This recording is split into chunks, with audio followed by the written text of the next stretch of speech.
Shalom à toutes et à tous et merci à vous d'être fidèles à Wake Up, la matinale à la gloire de notre Seigneur et Sauveur Jésus-Christ. C'est toujours pour nous un grand bonheur, un réel plaisir de vous retrouver tous les matins. Ce lundi, vous faites bien de commencer votre journée, votre semaine en nous suivant. Jean-Richard, shalom. Bonjour Aniel et shalom à tous. Comment on va ce matin? Très bien, merci. On démarre bien la semaine. Ah oui, toujours. Gloire à Jésus-Christ. Juste à ses côtés, Paul Félicia, shalom. Shalom Aniel, bonjour à tous. Comment on va ce matin? Ça va très bien. Gloire à Jésus-Christ. Sur ce plateau ce matin, nous sommes honorés d'être avec le pasteur Franck Le Filâtre. Shalom, pasteur. Bonjour à tous, shalom. Vous allez bien, hein? Très bien. De l'énergie. Il en faut. Hein. Et le pasteur également Nicodème Biès est avec nous. Shalom, pasteur. Shalom. Vous allez bien? Bien. Merci d'être avec nous ce matin. Merci. Jean-Richard, avec vous, on parlera de quoi aujourd'hui dans Culture Actuelle, le saviez-vous? Dans Culture Actuelle, on parlera de musique. Nous sommes lundi, on ne va pas déroger à la règle. On le sait désormais. Tous les lundis, c'est le top 3 gospel. Aujourd'hui, on va se focaliser sur quelques cœurs qui font l'actualité à l'international. Et puis, dans le saviez-vous, on ira aux États-Unis pour parler de justice et de chrétienté. Combinaison assez bizarre, mais on donnera des explications dans quelques instants. D'accord, Jean-Richard, on a hâte de savoir de quoi est-ce qu'il s'agit dans ce contenu. Avec Paul Félicia, on parlera encore d'astuces naturelles pour faciliter notre vie au quotidien. Exactement. Aujourd'hui, c'est lundi, donc on parlera de burn-out professionnel. Je vous dirai qu'est-ce que c'est et comment en sortir. Avec le pasteur Franck Le Filâtre, on parlera de leadership. Déjà, pourquoi parler du leadership? Parce que je crois que le Seigneur est celui qui nous qualifie pour accomplir des choses extraordinaires. Et le leader est quelqu'un qui se lève avec des projets, une capacité qu'il va mettre en œuvre. D'accord, le leadership, on en parlera avec notre invité du jour. Pour l'heure, consacrons-nous à l'écoute de la parole du Seigneur. Il est indéniable, astucieux, judicieux pour le chrétien de démarrer sa journée en écoutant en premier lieu la voix du Seigneur. Et c'est maintenant dans Méditons ensemble.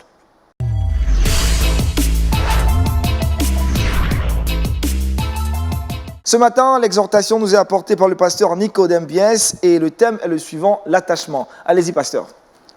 Bonjour à tous. Nous allons lire un passage dans Ruth, chapitre 1, à partir du verset 1 à 17. Du temps des juges, il y eut une famine dans le pays.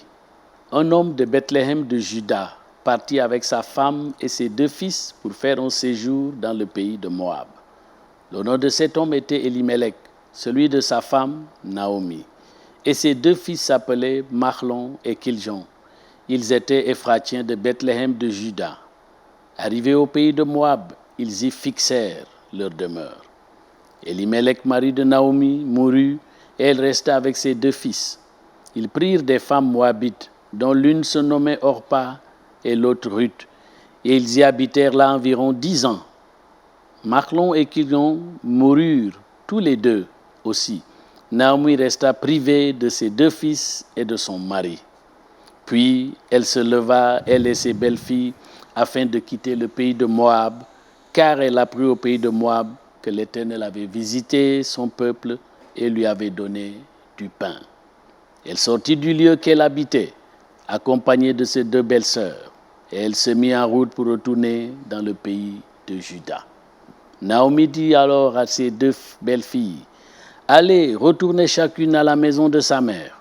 Que l'Éternel use de bonté envers vous, comme vous l'avez fait envers ceux qui sont morts et envers moi. Que l'Éternel vous fasse trouver à chacune du repos dans la maison d'un mari. » Et elle les baisa. Elles élevèrent la voix et pleurèrent. Et lui dirent, « Non, nous irons avec toi vers ton peuple. » Naomi dit, « Retournez, mes filles. Pourquoi viendrez-vous avec moi? Ai-je encore dans mon sein des fils qui puissent devenir vos maris?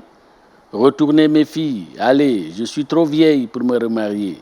Et quand je dirai j'ai de l'espérance, quand cette nuit même je serai avec un mari et que j'enfanterai des fils, attendriez-vous pour cela qu'ils eussent grandi? Refuseriez-vous pour cela de vous marier? Non, mes filles, car à cause de vous, je suis dans une grande affliction de ce que la main de l'Éternel s'est étendue contre moi. Et elles élevèrent la voix et pleurèrent encore. Orpa baisa sa belle-mère, mais Ruth s'attacha à elle. Naomi dit à Ruth, « Voici ta belle-sœur et retournez vers son peuple et vers ses dieux. Retourne comme ta belle-sœur. » Ruth répondit, « Ne me presse pas de te laisser, de retourner loin de toi. Où tu iras, j'irai. Où tu demeureras, je demeurerai. Ton peuple sera mon peuple et ton Dieu sera mon Dieu. » Où tu mourras, je mourrai et j'y serai enterré. Que l'Éternel me traite dans toute sa rigueur, si autre chose que la mort vient à me séparer de toi. Nous avons donc là le passage sur lequel nous allons méditer ce matin. Nous voyons aujourd'hui que beaucoup d'engagements sont abandonnés. Et surtout l'engagement tel que le mariage, l'engagement des contrats de travail, tant de choses que les hommes aujourd'hui bafouent parce qu'ils n'ont pas compris qu'il faut s'attacher aux engagements que nous prenons dans la vie. Et ici, nous voyons que les trois hommes, Elimelech et ses deux fils, Mahlon et Kiljon, avaient laissé tomber le premier engagement de tout le peuple d'Israël. Le peuple d'Israël était installé par Dieu au pays de Canaan pour une mission bien précise qui a été donnée à leur ancêtre Abraham. Ramener tous les peuples de Canaan à l'adoration de Dieu. Parce que tous les peuples de Canaan étaient des adorateurs de Dieu au préalable, puisqu'ils sont descendants de Cham. Mais avec le temps, ils ont abandonné cette adoration de Dieu. Et voilà pourquoi Dieu avait suscité Abraham qui a quitté Ur en Chaldée pour venir dans ce pays-là, dans le but de les ramener à l'adoration de Dieu. Et donc, c'était une mission globale pour tout le peuple d'Israël. C'est la raison pour laquelle ils habitaient au pays de Canaan, c'était pour cela, pas autre chose. Mais voilà que Elimelech quitte cela. Cela a été même rappelé par Jacob lorsqu'il a béni ses fils dans Genèse 49. Nous voyons que la bénédiction de Juda était que le Shiloh, ça c'est l'ancien nom pour le Messie, allait venir de Juda, de la descendance de Juda.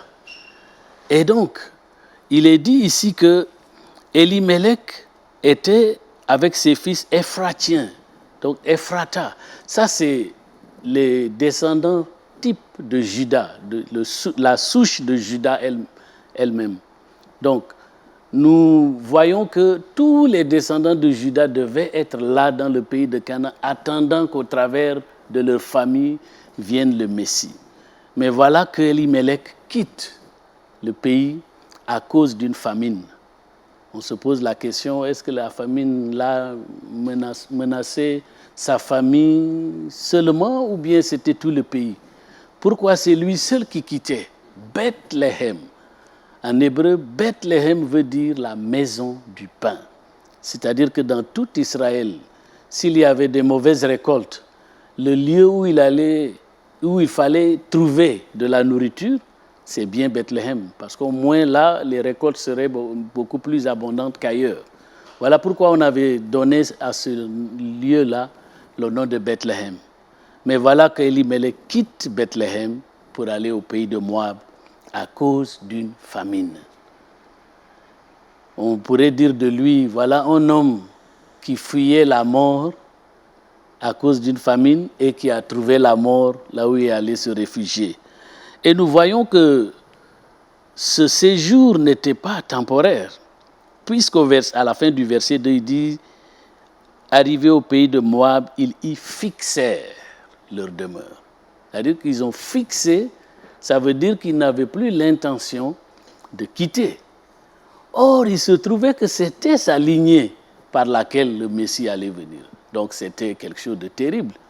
Heureusement que cette lignée ne s'est pas éteinte, parce qu'il y a eu une Moabite, Ruth, qui s'est attachée à la famille d'Elimelech. Elle avait compris que dans l'engagement, vous savez, il y a 3 degrés dans l'engagement. Il y a le fait de s'intéresser, on peut s'intéresser à quelque chose, ça c'est un premier degré d'engagement. Le second, c'est adhérer. Et le 3e niveau qui est le plus fort, c'est l'attachement, s'attacher. Quand on va jusqu'à s'attacher à quelque chose, à un engagement, cela veut dire que rien ne peut nous séparer de cet engagement-là. Et c'est ce que Ruth avait compris. Maintenant, ayant défini l'engagement, l'attachement, on va voir parmi ces personnages-là qui étaient attachés. Elimelech, qu'est-ce qu'on peut dire de lui? Est-ce qu'il était attaché à son peuple? Quel était le niveau de son engagement? On pourrait dire, pour ne pas être trop dur avec lui, qu'il était au moins au deuxième niveau, c'est-à-dire qu'il faisait partie de la communauté israélite, il était israélite. Mais lorsque le problème est arrivé, la famine, il a abandonné. Ça veut dire que lorsqu'on est dans notre engagement qu'au deuxième niveau, premier niveau s'intéresser, deuxième niveau adhérer, un problème peut surgir, notre engagement va disparaître et on va abandonner. Mais lorsque nous passons au troisième, c'est difficile que nous puissions abandonner. Et c'est ça que nous devons comprendre aujourd'hui. Il faut s'attacher à ce à quoi nous sommes engagés. Aujourd'hui, nous voyons beaucoup de chrétiens qui bafouent les lois du mariage parce qu'ils n'ont pas compris. Pourtant, dans Genèse 2, c'est clair. L'homme quittera son père et sa mère et s'attachera à sa femme. Donc, l'attachement doit être l'objectif visé par chacun de nous dans tous nos engagements. Comme cela, lorsque les moments difficiles vont venir, qui vont mettre à l'épreuve cet engagement, nous allons tenir ferme. Et c'est ce qui est arrivé avec Ruth. Ruth avait compris que l'engagement qu'elle avait avec la famille d'Elimelech était pour toute la vie. Elle n'était pas prête à abandonner, même lorsqu'il y a eu manque de mari et qu'il n'y avait pas à l'avenir même la possibilité d'en avoir. Et nous voyons ici que Naomi ne connaissait pas assez la parole de Dieu. Parce que si elle s'était rappelée du Lévira, elle n'allait pas décourager ses deux belles-sœurs de quitter. Heureusement que Ruth avait compris ce que c'est un engagement et qu'il faut aller jusqu'à s'attacher à l'engagement. Donc Dieu nous aide vraiment aujourd'hui à avoir ce genre d'engagement avec Dieu. Dans tout ce que nous voulons faire dans notre vie, attachons-nous. Beaucoup abandonnent aujourd'hui leur communauté dans laquelle Dieu les a fait naître spirituellement. Pour d'autres raisons, on peut trouver plusieurs justifications, mais encore une fois, comprenons que Dieu veut que nous puissions être attachés. Que Dieu nous bénisse tous. Amen. Merci au pasteur Nicodème. Bien, c'est avec lui nous avons parlé d'attachement. Pasteur, vous allez prier. Priez que Dieu nous aide réellement à nous attacher à sa parole et à sa volonté de notre vie. Père, nous voulons te dire merci parce que c'est toi qui nous as fait tes enfants. Nous qui sommes des pécheurs, nous qui avons été bannis de ta présence. Mais ta grâce nous a cherchés là où nous étions. Et aujourd'hui, nous faisons partie de ta grande famille à travers le monde.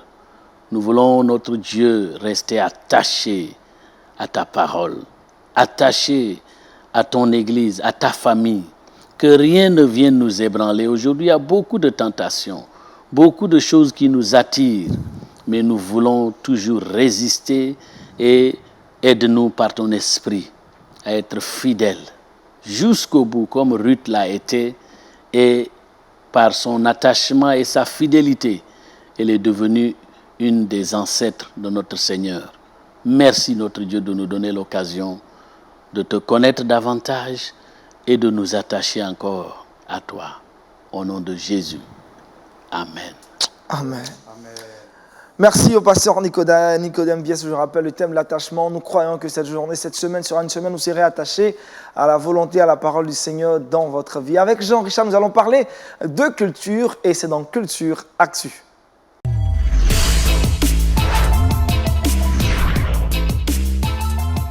Avec Jean-Richard dans Culture Actu, nous parlons musique top 3 gospel. Effectivement, merci Aniel. Aujourd'hui, nous sommes lundi. Et comme d'habitude, on a décidé de faire notre top 3 gospel. C'est une tradition. Nous sillonnons les continents pour ressortir, pourquoi pas, le meilleur de la chrétienté. Nous avons tout visité l'Amérique du Nord. On a présenté plus ou moins les 3 artistes qui font l'actualité de ce côté-là. On a visité l'Afrique, l'Europe. Nous étions en Amérique du Sud, en Amérique latine. On a parlé de la chrétienté. Et aujourd'hui, j'ai décidé de me focaliser sur 3 chœurs, 3 chorales qui font également l'actualité. Pour plusieurs spécialistes de la chose musicale, ces chorales ou ces chœurs sont considérés comme les chorales les plus puissantes en termes d'impact, en termes de popularité, mais aussi en termes de composition musicale. Les répertoires sont assez riches. Aujourd'hui, on ne va pas se focaliser forcément sur les différentes chansons, mais on va se focaliser, pourquoi pas, sur l'histoire de ces différentes chorales. À la première place de ce top 3, on retrouve un chœur que vous affectionnez certainement, que c'était Ignore, c'est Oslo Gospel Choir. C'est un chœur qui est basé en Norvège, qui a été fondé en 1988 par Thor Hass. Figurez-vous qu'à l'actif de ce chœur, il y a près de 20 albums. Influencés par le gospel américain, ils ont vendu près de 2 millions d'albums à travers le monde pour une chorale. C'est quelque chose à saluer. Ils ont 4 disques d'or, 2 doubles disques de platine. Ils ont été gratifiés de plusieurs Grammy. Un grand chœur que je tenais à présenter aujourd'hui. Si vous êtes féru de chorale, je vous, pourquoi pas, recommande ce chœur. Oslo Gospel Choir. À la deuxième place, c'est un chœur que nous affectionnons également par ici. C'est Brooklyn Tabernacle Choir. Eh bien, un grand chœur du côté des États-Unis, fondé dans les années 70 par le pasteur Simbala. Aujourd'hui, ce chœur est dirigé par son épouse Carol Simbala. Et ce chœur est considéré comme l'un des chœurs les plus puissants au monde. Près de 6 Grammy à leur actif. Il totalise tellement de chansons, près de 30 albums. C'est un chœur assez puissant, composé, figurez-vous, annuel de 270 voix. C'est énorme. Vous aurez l'occasion de les découvrir dans quelques instants à travers cette vidéo que je vous présenterai. Et à la première place, j'ai décidé de vous présenter un chœur qu'on aime tous.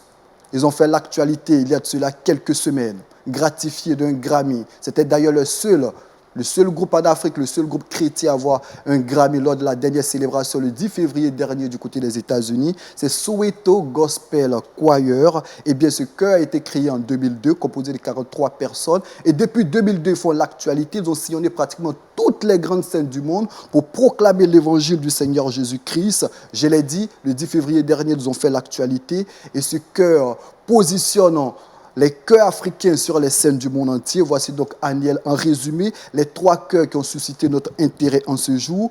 On retrouve Oslo Gospel Choir à la 3e place. À la 2e place, Brooklyn Tabernacle Choir, composé de 270 personnes.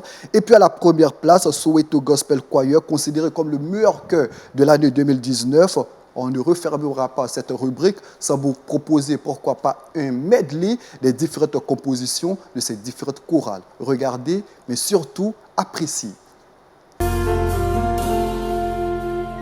God gave me a song I will sing for the rest of my life. Jesus is the light of the world. Come, let us celebrate Him. Lift up your voices and sing. Jesus is the light of the world. For God gave me a song I will sing for the rest of my life. Jesus is the light of the world. Oh, let's come and celebrate. Come and celebrate Him. Lift up your voices and sing. 'Cause Jesus is the light of the world. His love is everlasting, it will never fade away. On Christ, the solid rock, I stand. With darkness all around me, when no one else could find me, He came my way and turned my night to day. God gave me a song I will sing for the rest of my life. Jesus is the light of the world.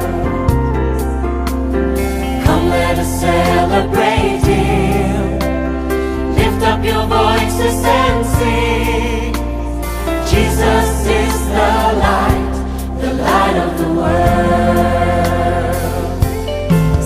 What a beautiful name it is.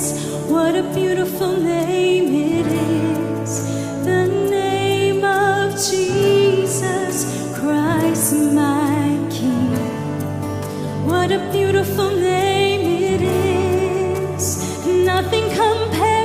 is. What a beautiful name it is, the name of Jesus. You didn't want heaven without us, so Jesus, you brought heaven down. And sin was great, love was greater. What could separate us now? What a beautiful name it is. What a beautiful name it is. The name of Jesus Christ, my King. What a beautiful name it is.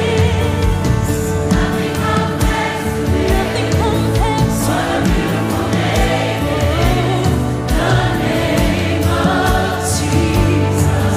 What a beautiful name it is. What a beautiful name it is. The name of Jesus Christ, my King. What a beautiful name it is. Nothing compares to the beautiful name it is. The name of Jesus.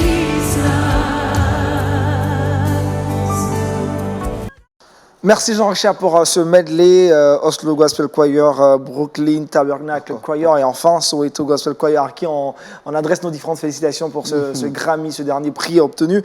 Pasteur, bien dites-moi, au Sénégal, à Dakar, est-ce que les différentes églises aussi ont des chœurs, des chorales, on dira? Oui, ces dernières années, il y a des églises à Dakar qui ont des chorales, comme le Temple évangélique, l'église Bethel de Dieuppeul et aussi Baobab. Et c'est un début, mais c'est déjà bien.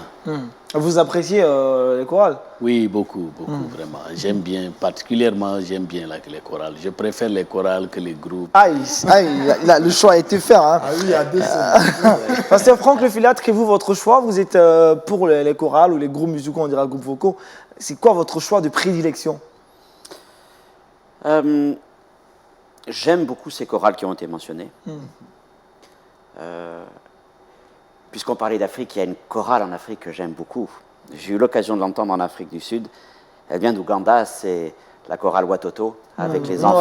Ouais, on parle souvent Watoto. Et vraiment, là, quand je les ai entendus, Exceptionnel. extraordinaire. Vous avez apprécié. Hein, Ah oui. Vous êtes tombé sous le charme de cette chorale. Ah, comment pas? Comment Ces on enfants éviter? qui C'est ont magnifique. réalisé un featuring avec Michael Smith, exceptionnel également. Ouais, Des ouais. enfants. Donc je voulais quand même la souligner. Ça, c'est le quatrième, ça sera un top 4. Il faut prendre ça en considération. Ce que le pasteur Franck Lefilâtre. Jean-Richard, autre chose à ajouter sur les chorales, sur le top 3 Gospel Choir? Alors, ce qu'il faut souligner tout simplement, c'est qu'il y a des chœurs qui font l'actualité. C'est vrai qu'on les voit très souvent au sein de nos communautés, mais n'empêche qu'ils vendent des millions d'albums. Ils sont gratifiés même par de Grammy ou télé. Pourquoi pas présenter ces chœurs de nos différentes communautés qui impactent positivement par leur qualité, par leurs chansons, le corps de Christ. Et c'est quelque chose qu'il faut souligner par moment.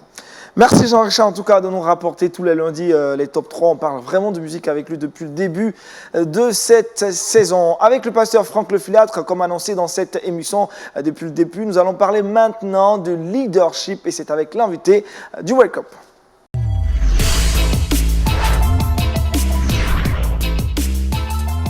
Pasteur Franck, nous parlons avec vous du leadership. C'est un grand sujet qui est important aujourd'hui dans nos assemblées et qui correspond à mon sens à un véritable épanouissement, développement de la compréhension de ce qu'est le chrétien. Je ne vais pas vous donner une définition tirée du monde des affaires, tirée du monde laïque. Il y en a des multiples, c'est vrai, mais je voudrais en venir aux Écritures, parce qu'il me semble que c'est de là que nous devons comprendre ce qu'est le leadership suivant la volonté du Seigneur. Je ferai référence à ce texte d'un Pierre chapitre 4, verset 10, où l'apôtre écrit « Comme de bons dispensateurs des diverses grâces de Dieu, que chacun de vous mette au service des autres le don qu'il a reçu. » Alors, à travers ce verset, je pense qu'il y a déjà un voile levé sur cette question du leadership dans l'Église. Le leadership, ça ne concerne pas simplement une élite, quelques-uns, les pasteurs ou d'autres. Non, c'est une vocation pour chacun d'entre nous. C'est une part intégrante de notre mission de chrétien. Alors, il y a des mots là qui sont assez particuliers, dispensateur. Si on lit ce mot comme ça, aujourd'hui, ça évoque pas grand-chose pour nous, même en français, parce que c'est un mot qu'on n'utilise plus. Donc la version seconde est quand même déjà maintenant un peu ancienne. Certaines versions plus courantes vont avoir gérant. Voilà, gérant, gestionnaire. Mais je voudrais revenir un instant à la racine grecque. Ce mot qui est là fait référence à ce qu'on appelait l'économe, l'intendant, c'est-à-dire le responsable de la maison du maître. Ce n'était pas forcément un serviteur esclave, ça pouvait être aussi un affranchi, mais c'était le responsable de la maison du maître. Rappelez-vous, à un moment, Joseph a été en charge de la maison de Potiphar. Eh bien, c'est ce qu'on a ici, des intendants. C'est-à-dire qu'il avait la charge de s'occuper de cette maison, avec un mandat de confiance de la part du maître, qui lui confiait des biens, de l'argent, et aussi de veiller sur l'ensemble du personnel de la maison. Nous sommes membres de la maison de Dieu. L'apôtre Paul nous l'enseigne. Et dans la maison de Dieu, il n'y a pas des maîtres, il n'y a qu'un maître, c'est notre Seigneur. Il n'y a pas de petits serviteurs, mais il n'y a que des dispensateurs. C'est ce qui est écrit comme de bons dispensateurs. Ça veut dire que Dieu nous considère, chacun d'entre nous, comme des gens capables, responsables, de gérer ses affaires. Regardez, Jésus, à 12 ans, a commencé à gérer les affaires de son Père en restant au temple. Eh bien, c'est pareil pour nous. Dieu nous considère comme des gens capables. Pourquoi ? Il y a tout l'enseignement des apôtres qui est là, la nouvelle naissance, le renouvellement de l'intelligence. Toutes ces choses sont là afin de nous amener à rentrer dans notre appel, à rentrer dans notre service, parce qu'il existe un appel pour chacun d'entre nous. Oh, nous ne serons pas tous missionnaires, pas tous pasteurs, évangélistes, etc. Mais il y a un appel de Dieu, une fonction pour chacun d'entre nous dans sa maison. Et pour accomplir cela, le Seigneur nous confie des dons. Que chacun de vous mette au service des autres le don. Nous avons tous un don. Nous sommes tous des dispensateurs, des gérants de sa maison, avec des capacités, les dons que le Seigneur nous accorde. Et les dons qu'il nous accorde ne sont pas des petits dons. Ce ne sont pas des choses, je parle un peu familièrement, mais pour bricoler, mais vraiment pour être des serviteurs efficaces. Donc, c'est pour ça que je dis que le leadership est inscrit au cœur même du projet de Dieu. Et bien sûr, pour devenir un leader, pour devenir un économe, un dispensateur, un gérant, il va falloir tout un travail. Un travail d'enseignement, un travail d'équipement, un travail de formation, un travail d'apprentissage. Et c'est la responsabilité des ministères de la parole que Dieu donne à l'Église. Il a donné les uns comme apôtres, prophètes, évangélistes, pasteurs et docteurs pour le perfectionnement des saints, en vue du ministère et de l'édification du corps de Christ. Le perfectionnement. C'est ainsi que chaque chrétien progresse et d'étape en étape va pouvoir véritablement atteindre ce niveau de préparation pour servir selon l'appel et les dons que Dieu lui a confiés. Donc pour moi, dans l'Église est un peuple de leaders. Mais c'est aussi une mentalité, de se dire, Seigneur, tu me rends capable, ce n'est pas mes forces, c'est toi qui me rends capable, par tes dons, par ton appel, par le travail de ta parole dans ma vie, et chacun a une place, ainsi comme serviteur, dispensateur dans la maison de Dieu. Amen, voilà qui est bien intéressant. Pasteur, vous avez dit le leadership est inscrit dans le projet de Dieu. Chacun a un don certainement à l'Église, mais comment savoir exactement à quoi le Seigneur nous appelle à exercer ? C'est tout ce travail de perfectionnement que je mentionnais. Pour certains, c'est vrai, il peut y avoir une révélation rapide. Et puis pour d'autres, ça prendra plus de temps.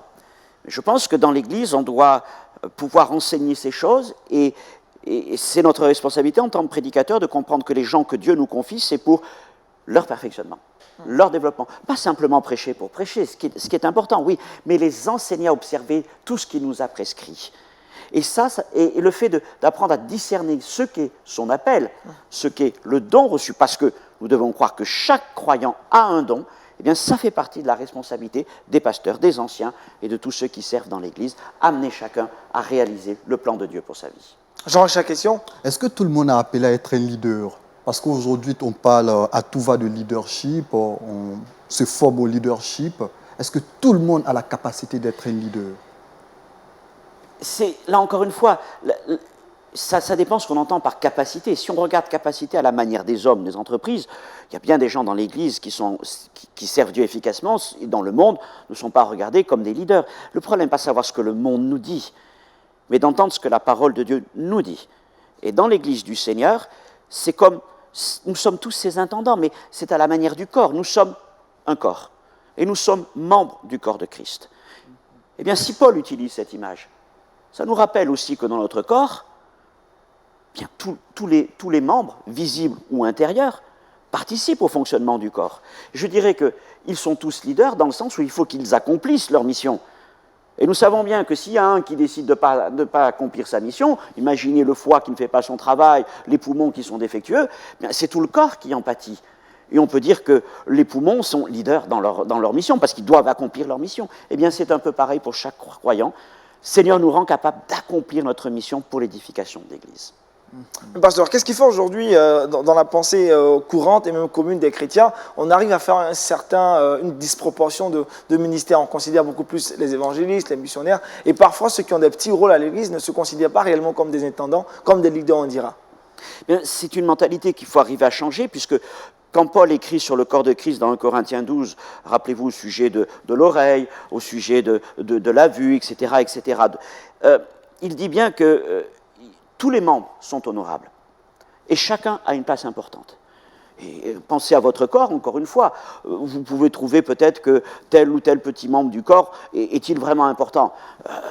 Je ne vais pas en citer forcément, mais il suffit des fois qu'on enlève une petite portion de notre corps et puis on sent qu'elle est absente. Donc il n'y a pas c'est pas une question de petit, de grand, mais tous doivent être honorés et tous sont importants. Et ça, c'est quelque chose. Le corps de Christ est là pour grandir dans cette harmonie.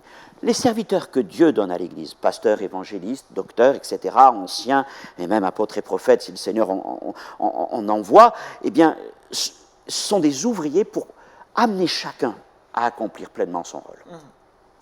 Pasteur Nicodème, à propos du leadership chrétien. Oui, je pense que ce que le pasteur dit est tellement vrai que nous sommes tous appelés à apporter une contribution parce que Dieu veut se glorifier au travers de chacun de nous et nous ne pouvons pas limiter la gloire de Dieu à certains. Tout le monde doit vraiment s'engager à ça. Je suis entièrement d'accord avec ce qu'il a dit. Pasteur Franck, à qui revient le rôle de faire comprendre aux chrétiens de l'Église qu'ils sont des économes, des dispensateurs, on dira des économes? Ceux qui enseignent la parole, c'est leur mission de perfectionnement, quels que soient les ministères en place, ceux qui sont invités, eh bien, voilà, on dit les choses, Paul dit « je ne me lasse pas de vous répéter les mêmes choses ». Et c'est certain qu'il faut amener aussi, je pense, un changement de mentalité dans les églises. Si on veut que nos églises accomplissent parfaitement leur ministère, elles ne peuvent pas rester des églises enfants, mais il faut qu'elles deviennent des églises de dispensateurs. Imaginez une église dans laquelle cette culture du service, de l'intendance, du leadership est là, chacun rentre dans son appel, chacun rentre et s'attache, comme le frère le disait tout à l'heure, à son appel, on verrait nos églises alors prendre une autre dimension, c'est certain. Allez, Paul Félicien, vas-y. Moi, j'ai une petite question. Lorsque je vous entends, j'ai l'impression que le leadership touche simplement ou seulement l'Église. Est-ce que le chrétien peut être leader dans tous les domaines de la société? Là, j'ai parlé de l'Église, puisque le temps est quand même limité, mais il est évident que le Seigneur nous envoie pour être ses témoins dans ce monde. Et je crois que certains vont avoir un rôle à jouer à l'intérieur du corps, tout comme nous avons des membres et des organes à l'intérieur du corps, et il y a des membres qui nous permettent d'agir à l'extérieur du corps. Eh bien, je pense qu'il y a aussi des gens dans l'Église qui ne sont pas forcément appelés à servir le royaume de Dieu dans l'Église, mais dans ce monde. À ce propos, il existe une floraison, un florilège de formation en leadership sur la toile, un peu partout. Est-ce qu'il est bon pour le chrétien de s'adonner à ce type de formation? Certaines personnes condamnent en griffe ce type de formation. Et encore une fois, sur la toile, comme vous le dites, il y a tellement et tellement de choses que ça serait... Je ne peux ni dire tout est bon, ni dire ne suivez pas. Il y a un discernement, je pense que nous sommes appelés à discerner les choses avec intelligence. Mais la première responsabilité vient dans l'Église locale. Vient des responsables locaux de communiquer cette vision, cet enseignement des pasteurs. Et si le pasteur n'a pas évidemment, le pasteur est limité dans son enseignement, il a reçu ce qu'il a reçu, et nul n'est suffisamment complet pour apporter tout ce qui convient au peuple de Dieu. Mais c'est là aussi que le travail, le partage avec d'autres ministères va pouvoir amener cette croissance de l'Église.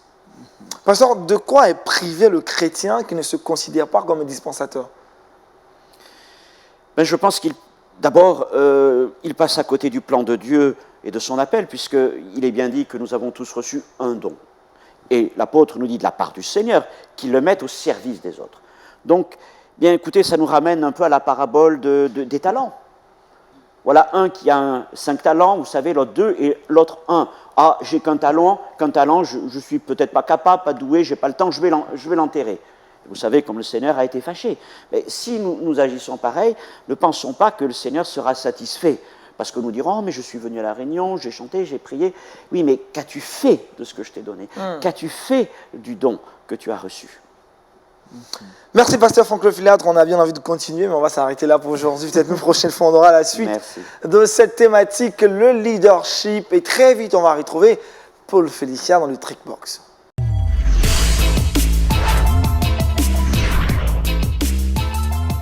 Avec Paul, nous parlons aujourd'hui du burn-out professionnel, c'est cela? Tu as bien prononcé. Hein? Oui, tu as bien prononcé. Est-ce que quelqu'un a déjà entendu parler du burn-out? Si. Pour vous, qu'est-ce que ça pourrait signifier? Est-ce que quelqu'un pourrait me donner une réponse? Je pense que le pasteur Franck va donner son point de vue. Pourquoi directement le pasteur Franck? Parce que c'est une maladie de l'Occident. Certainement. Bon, je vais répondre. Tout simplement. Le burn-out, c'est l'appellation anglaise, mais en français, ça se traduit par l'épuisement professionnel. Aujourd'hui, il y a une étude qui a été faite et 2 personnes sur 10 sont victimes d'un épuisement professionnel. Ils sont soumis à l'anxiété, ils ont du mal à accomplir leurs différentes tâches aujourd'hui et ça a été démontré, ça a été prouvé. Donc, j'ai 3 petites astuces si vous êtes victime d'un épuisement professionnel que vous pouvez appliquer et vous allez vous rendre compte que vous allez vous sentir mieux. La première des choses à faire lorsque on a besoin ou on est victime d'un burn-out, c'est le repos. Le repos est indispensable. Indispensable. Est-ce qu'on peut répéter ensemble? Indispensable. Voilà, le repos est très indispensable. L'arrêt du travail est obligatoire. Lorsque on est victime d'un épuisement professionnel, vous devez aller vous reposer, vous devez vous ressourcer parce que vous ne serez pas capable d'accomplir vos tâches si vous forcez et si vous continuez à tirer sur la corde, comme on le dit. La deuxième des choses, c'est de trouver la cause du burn-out. Le burn-out a vraiment beaucoup d'origines. Ça peut être, par exemple, un nouvel environnement. Voilà, vous venez de commencer un nouveau travail.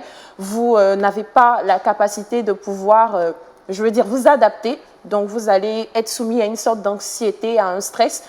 Comment il faut faire? Il faut trouver la cause et pouvoir résoudre ou trouver la cause de ce burn-out-là, tout simplement. Voilà. Et la troisième des choses, c'est d'être entouré. Entourez-vous des personnes à qui vous pouvez parler, à qui vous pouvez communiquer lorsque tout va mal. Vous avez besoin de vous épancher. C'est très, très important pour pouvoir vous sortir de cet épuisement professionnel. Voilà. Enfin, un récap, le repos, trouver la cause. Le repos qui est indispensable, trouver la cause et surtout être bien entouré. Être bien entouré. Je pense que ça s'adresse aussi beaucoup aux pasteurs qui sont très épuisés par moments. Exactement. Le boulot n'est pas du tout facile. Ça touche tous les secteurs. Tous les secteurs, c'est clair. Tous les secteurs d'activité. C'est bien intéressant. Merci Paul Félicia. On sait le repos est indispensable, on l'a bien noté. Et on va se reposer. Jean-Richard, il est prêt à nous entretenir dans la dernière rubrique de cette émission. Vous la connaissez. Je répète pour vous certainement le nom. Le saviez-vous? Et c'est maintenant avec Jean-Richard.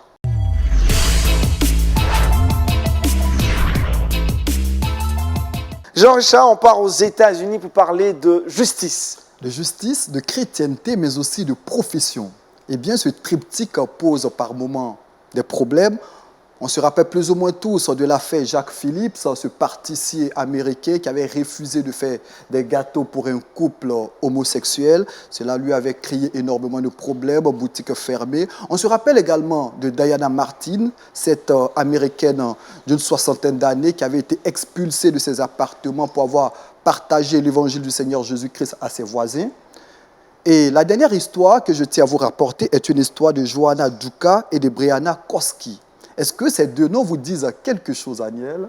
Non, là, c'est vraiment pas Ah oui. familier. Eh bien, Joanna Duca et Brianna Koski sont propriétaires d'une petite entreprise de calligraphie qui est spécialisée dans les invitations de mariage et dans les invitations manuscrites. Eh bien, ces deux personnes qui ne cessent de témoigner leur attachement à Jésus-Christ ont été victimes de la Cour suprême du côté des États-Unis. Eh bien, je rapporte l'histoire. Ces deux personnes, figurez-vous, ont refusé de faire des cartes d'invitation pour des couples homosexuels. Et dès lors, Joanna Duca et Brianna Koski ont été fort malheureusement interpellés par un certain nombre de personnes, par des groupuscules qui les ont intenté un procès.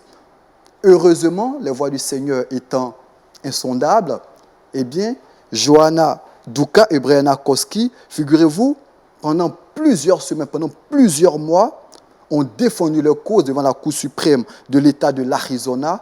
Et il y a jusqu'à quelques jours, elles en sont sorties victorieuses. Eh bien, les juges estiment qu'elles sont libres d'afficher leur foi chrétienne et de refuser un travail à quelqu'un qui n'est pas dans leur aspiration religieuse. C'est donc une belle victoire. Il faut reconnaître qu'aujourd'hui, ce type d'affaires se multiplie du côté des États-Unis. On a connu Jack Phillips qui avait ouvert la brèche. Le président Donald Trump s'était prononcé même sur cette affaire. Diana Martin, aujourd'hui, c'est Joanna Duca et Brianna Koski. Fort heureusement, elles sont sorties vainqueurs. Elles devaient être condamnées à 6 mois de prison et payer plus de $2500 d'amende. Mais fort heureusement, tout finit bien. On espère que le corps de Christ va ressortir assez fortifié par cette épreuve, le corps de Christ du côté des États-Unis, parce qu'aujourd'hui, il est très difficile, très difficile, lorsqu'on est professionnel dans une activité, de refuser un certain nombre d'activités à des personnes qui ne sont pas forcément dans nos aspirations religieuses. Pasteur Franck, réaction suite à cette histoire? C'est peut-être un avant-goût de ce qui va toucher au fur et à mesure de nombreux pays. Et c'est certain que ça va être un temps d'épreuve de notre foi. Et vraiment, je pense que les chrétiens américains aujourd'hui sont face à ce défi. Ils n'étaient pas forcément prêts. Et donc, à nous, d'abord en Europe et puis aussi en Afrique, à se préparer à ça. On va se préparer à ça, Jean-Richard. Pasteur Nicodème, vous préparez à ça? Oui, certainement. Certainement, parce que le temps des compromis arrive et à chacun de nous de prendre le courage de rester fidèle à ce que nous croyons. Restez fidèles à nos aspirations religieuses. Jean-Richard, autre info à rajouter?